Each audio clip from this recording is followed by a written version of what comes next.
la bibliothèque Dr Jacques-Olivier à Saint-Alphonse-Rodriguez, il était plus qu'important de promouvoir la lecture pendant le confinement.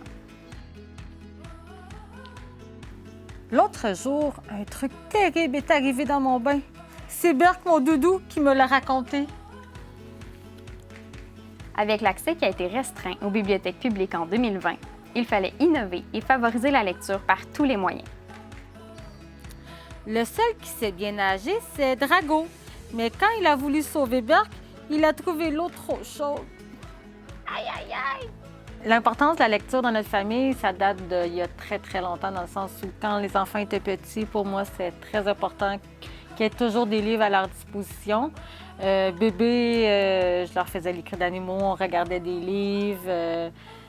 Jusqu'à maintenant, c'est rendu une tradition qu'à tous les soirs, on regarde un livre, on fait une histoire dans mon lit, où chacun dans leur lit choisisse leur histoire préférée. Je dirais que ça prend une très grande place dans notre famille. Bien, moi, j'aime ça qu'ils viennent voir des livres, qu'il y ait le choix, les images, les couleurs, tout ce qui est à leur disposition. Dès qu'ils rentrent ici, les enfants, moi, les enfants adorent, là. Ils m'en parlent souvent, surtout en temps de pandémie, la bibliothèque était fermée.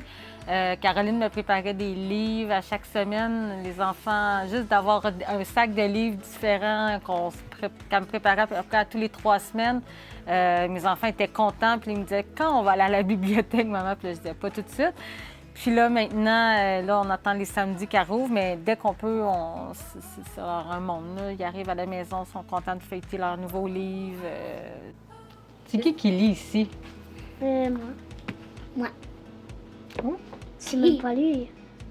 Parce qu'ils sont en première année, ils ont appris à lire cette année.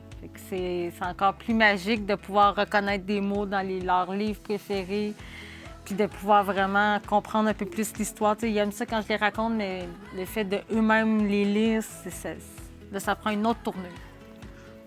Et comme à Saint-Alphonse-Rodriguez, on est proche de nos citoyens, on a créé des commandes surprises, à la fois pour plaire à nos habitués et aussi pour faciliter la vie des parents. Nous avons, entre autres, aidé la famille Joly en apportant un peu de bonheur dans leur quotidien grâce à des livres surprises. À toutes les 3 semaines, on préparait 20 livres. 20! Faut dire que la famille Joly est bien spéciale, ils ont 2 couples de jumeaux.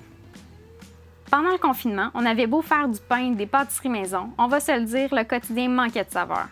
Si à la bibliothèque Dr Jacques-Olivier, on a pu faire une petite différence avec nos livres surprises, tous nos efforts pour réinventer le prêt et revoir nos habitudes valaient bien la peine.